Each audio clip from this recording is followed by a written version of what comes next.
Samantala, umabot sa higit 300 pampublikong paaralan ang naapektuhan ng Bagyong Uwan, kung saan pinakanapuruhan ang Bicol at Calabarzon region. Tumambad din ang nagtumbahang puno sa paligid ng mga eskwelahan, maging ang makeshift classrooms winalis din ng bagyo. Narito ang report ni Rovic Manuel.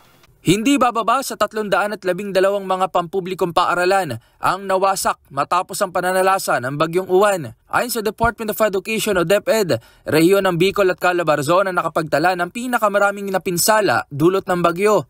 Ayon naman sa Situation Report ng DepEd Disaster Risk Reduction and Management Service o DRRMS, higit 1,000 mga silid-aralan ang nakaranas ng bahagyang pinsala.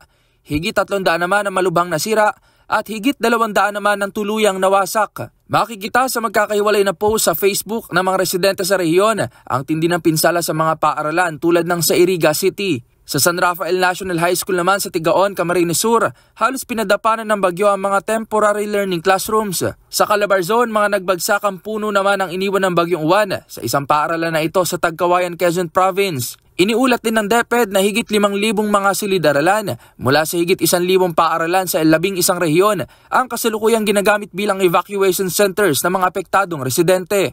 Tiniyak naman ni DepEd Secretary Sani Angara ang kaligtasan at kapakanan ng mga estudyante at mag-aaral habang nagpapatuloy ang pagbe-verify ng mga napinsala.